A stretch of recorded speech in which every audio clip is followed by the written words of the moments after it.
आदरणीय Ramdas ji, doctor Shivraj, doctor ममता, मंच पर आसीन मेरे भाइयों और बहनों, अभिभावक गण, शिक्षक गण और प्यारे बच्चे, आप सबको मेरा राम नाम।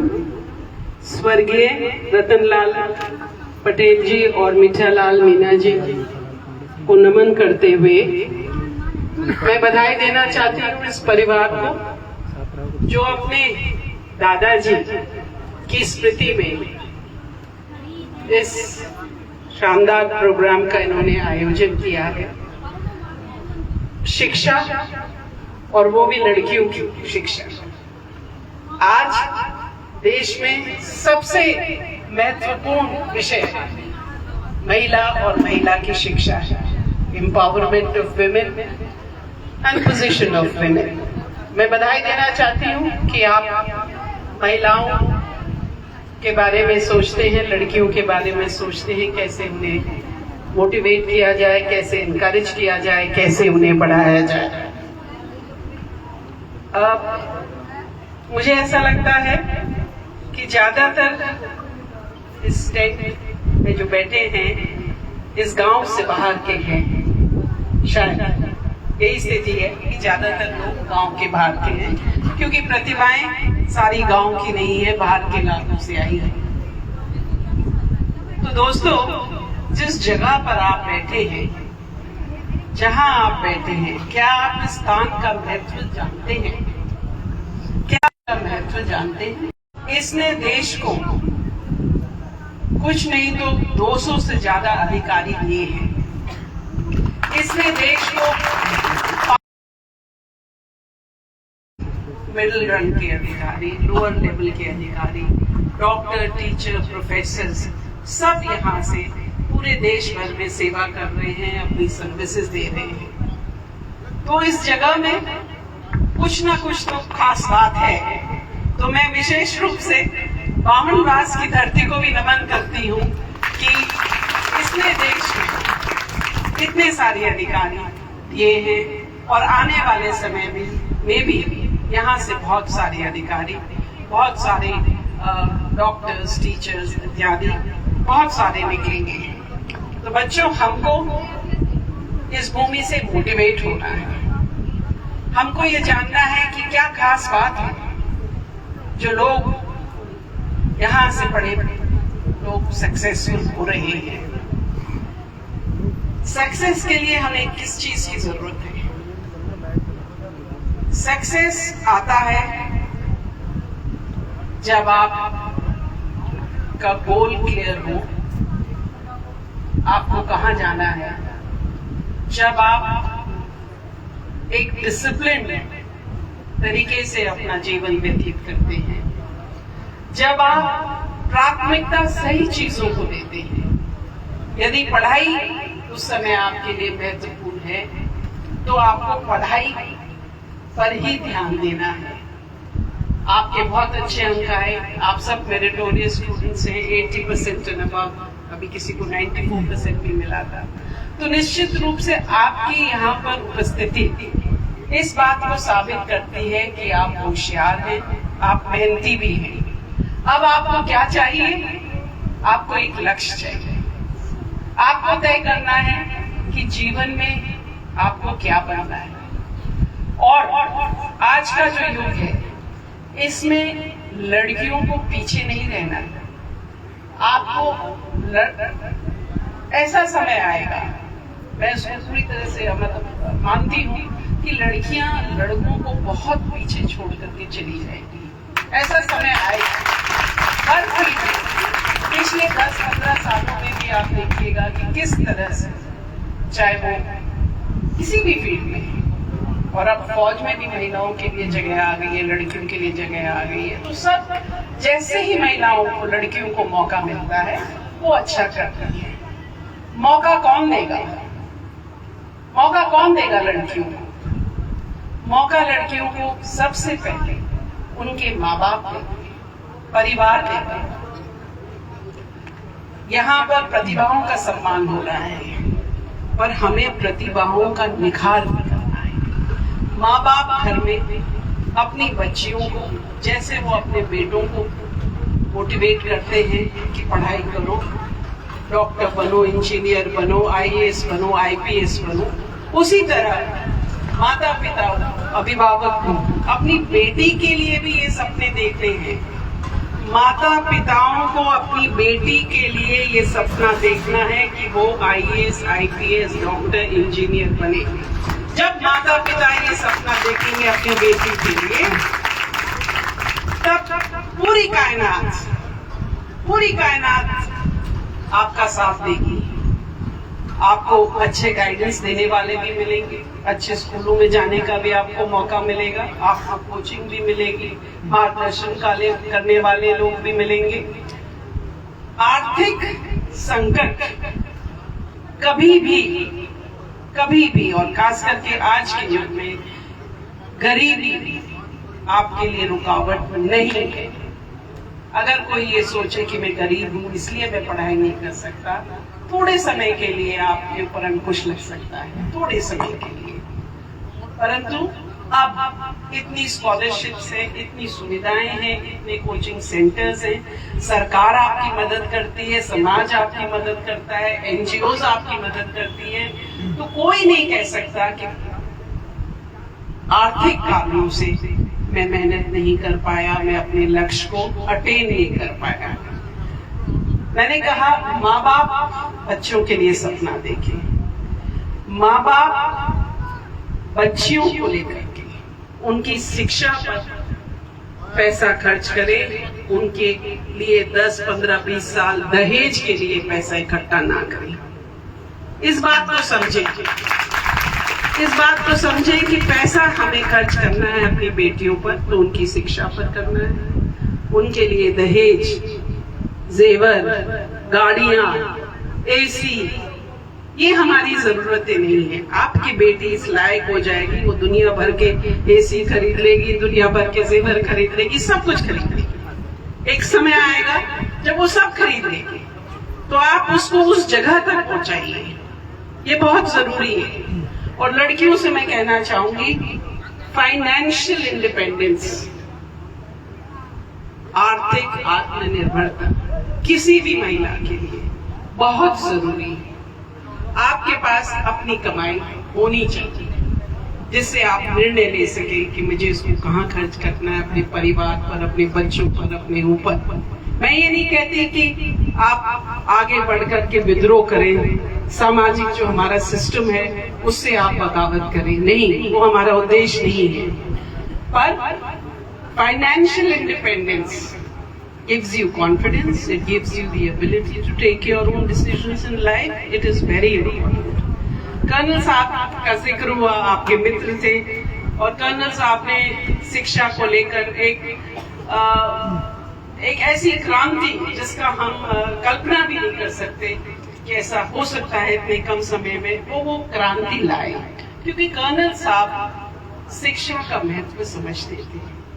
आज जो दुनिया आप देख रहे हैं, ये बच्चे जो दुनिया देख रहे हैं, इंटरनेट की दुनिया, सड़कों की दुनिया, बिजली की दुनिया, गाड़ियों की दुनिया, हवाई जहाजों की दुनिया, आज से 60, 70, 80 साल पहले ऐसा कुछ नहीं था। न स्कूल थे, न सड़क थी, न गाड़ियां थी। इसके बावजूद अगर आपके अंदर हिम्मत थी, मेहनत थी, तो आपने शिक्षा ग्रहण करी। कर्नल साहब ने, हमारे गांव में प्राइमरी स्कूल के अलावा स्कूल नहीं था।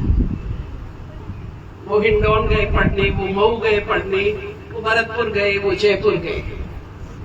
और एक ऐसा समय आता था उनको पढ़ाई में इतनी रुचि थी कि वो खेतों में पानी देते देते किताब को लेकर के रहते थे, वो पढ़ते रहते थे।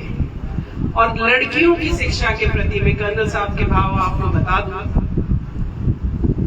मुझे कुछ ही महीने पहले हरि सिंह जी महुआ, स्वर्गीय हरि सिंह जी महुआ, उनके पुत्र कुलदीप ने बताया, कुलदीप जी ने, कर्नल साहब महाराजास कॉलेज में पढ़ते थे। ये बात है 1959, 58, 59 की। अगर आप लोग जयपुर गए हैं तो आपने महाराजास कॉलेज का लोकेशन भी देखा होगा। महाराजास कॉलेज, सामने महारानीस कॉलेज, और बिल्कुल चौराहे पर डायगोनली ऑपोजिट अगर वो सर्कल ना हो, चौराहा ना हो, तो लगता हुआ MGD गर्ल्स स्कूल, महारानी Gayatri Devi girls public school.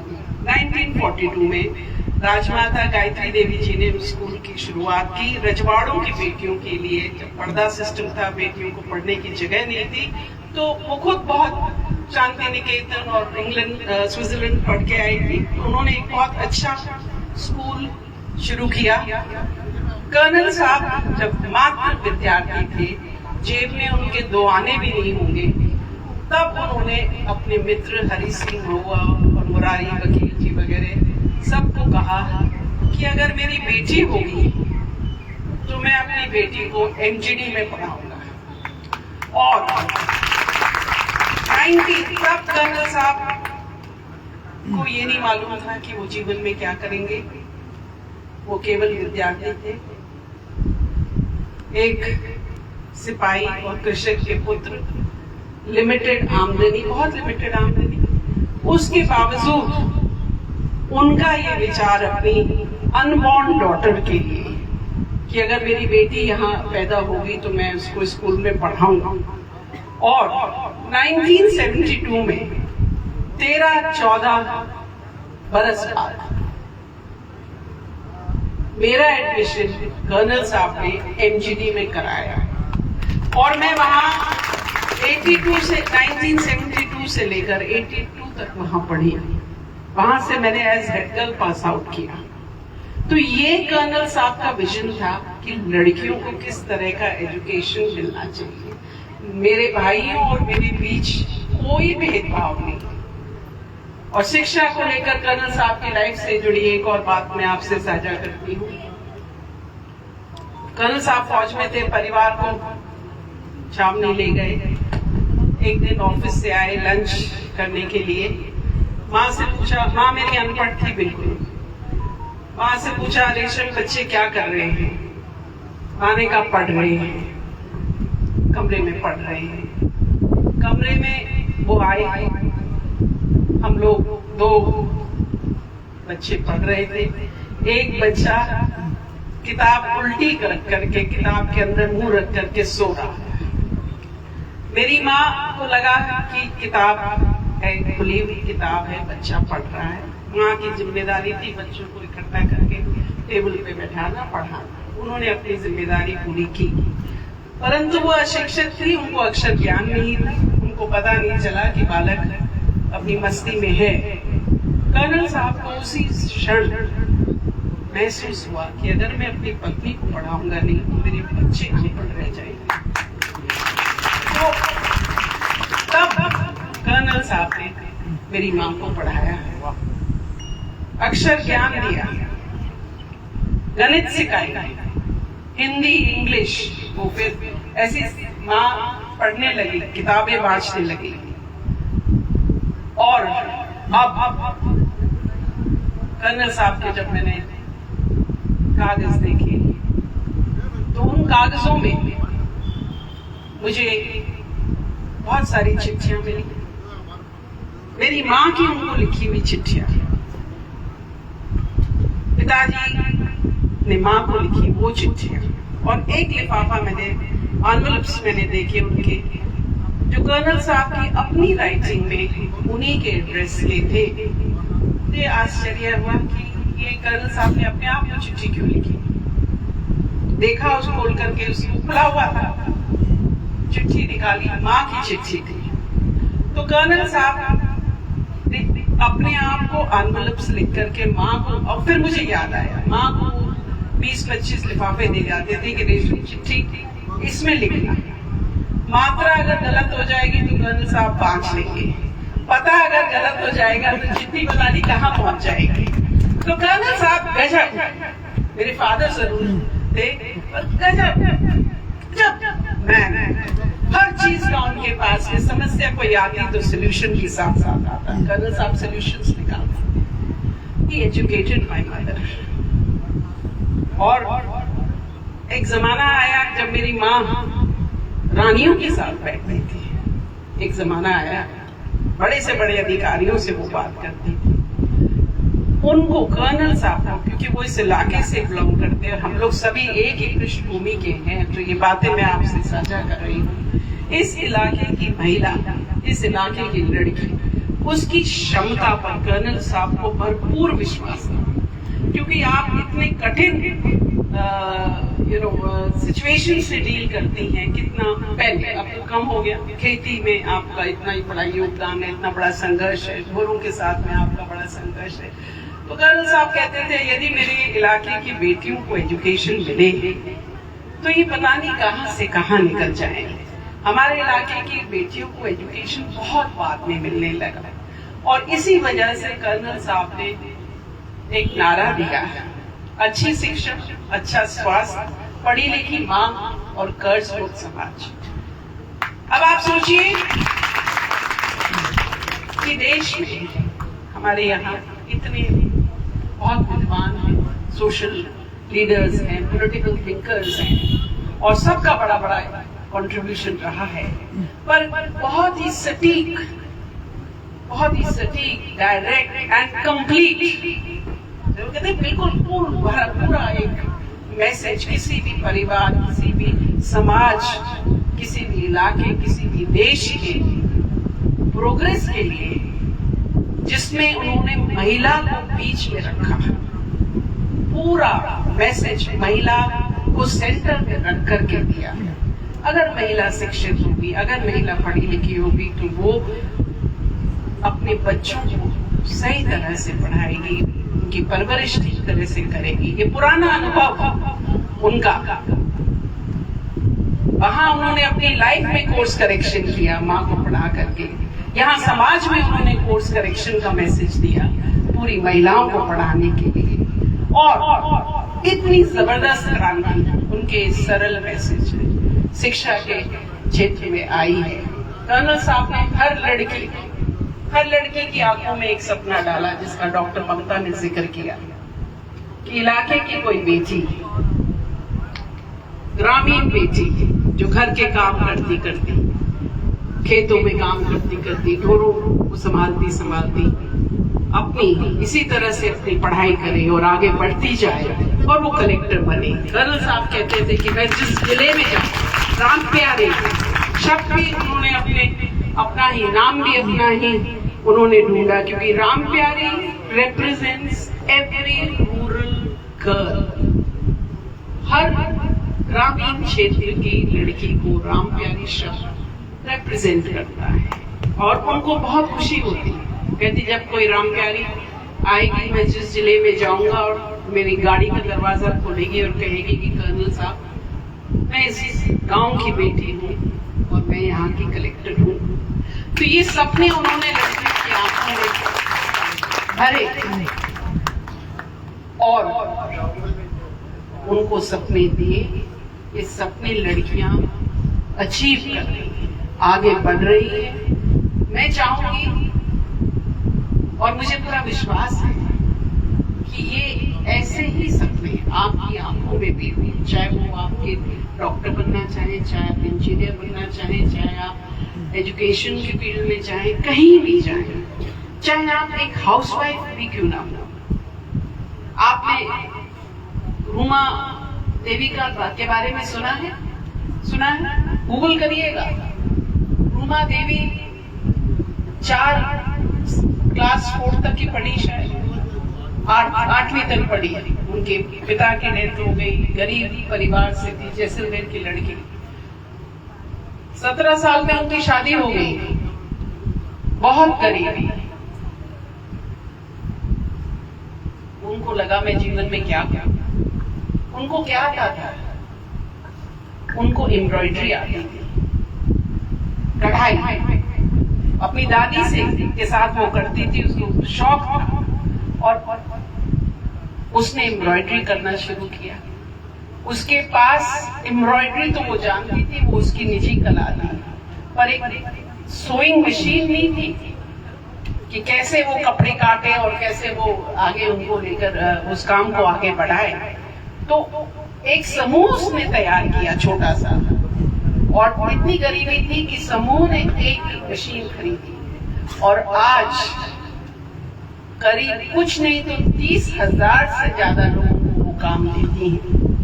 उनका इतना विश्व में उनका नाम है, विश्व में एज एन एंटरप्रेन्योर।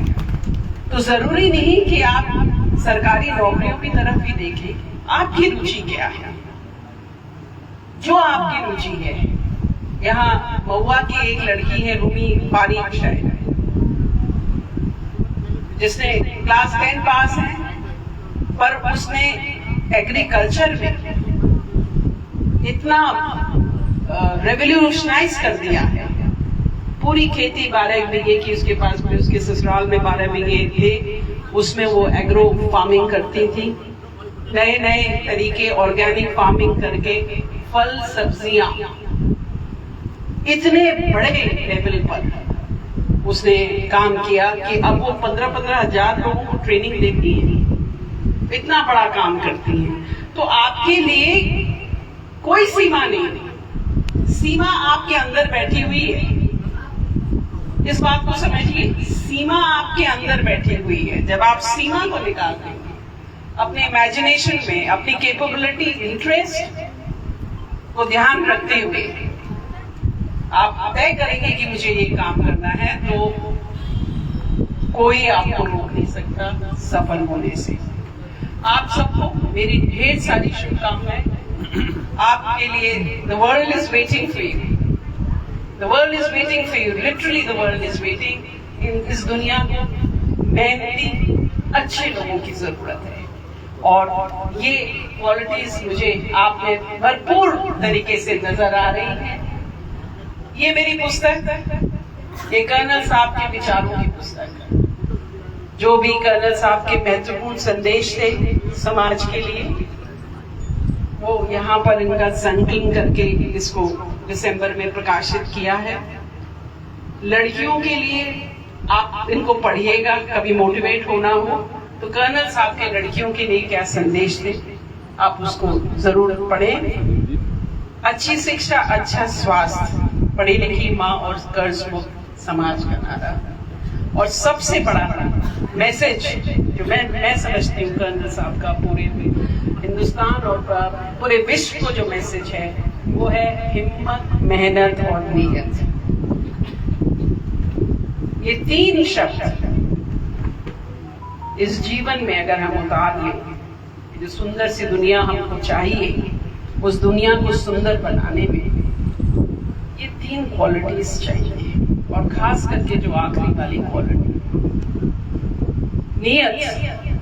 नीयत हमारी अच्छी रहे, हम मेहनत करें, हम सबको साथ लेकर के चले, हम सबके बारे में सोचें, हम ग्रीडी ना हो कि सब कुछ मुझे ही मिल जाए।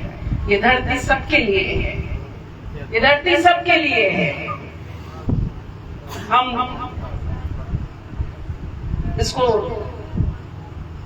एक ग्रीड जो होती है उसको त्याग दें। और last message to the youngsters, अपनी जड़ों को ना भूलें, अपनी जड़ों को ना भूलें। जहां से आप आए हैं, जिन लोगों में से आप आए हैं, आपका भी दायित्व बनता है उस जगह के लिए कुछ करना, उसको सुंदर बनाना, अपने साथियों को, अपने परिवारजनों को और जो बड़ा परिवार है उसका सहयोग करना। आप सबको मेरी तरफ से एक उज्जवल भविष्य के लिए बहुत बहुत शुभकामनाएं।